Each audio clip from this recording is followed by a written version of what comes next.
how do you get an applied skill? So now I didn't tell either Jonah or Tiago, I didn't prepare them for this, but Jonah, I'm going to put you on the spot. Close your eyes and tell me what are the exact steps to get an applied skill.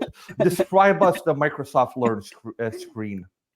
Oh, I already looked at it. So first is, of course, you need to prepare, earn, and share. But basically, in my experience, personal experience, you need to have a Microsoft Learn account using your Microsoft email address. And then, just like when you schedule an exam for Microsoft certifications or doing a hands on lab on Microsoft Learn, you actually go to the link that we shared in the chat for Microsoft credentials, and then what you will do is you will filter the technology category. Let's just say you wanna learn the Microsoft credentials for Azure.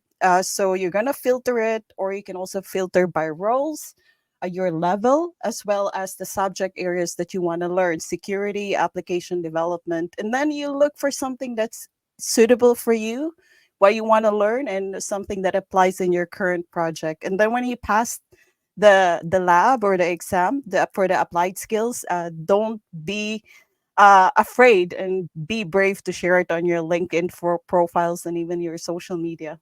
So that's my own version, the long one, but without That's closing the eyes. that is great.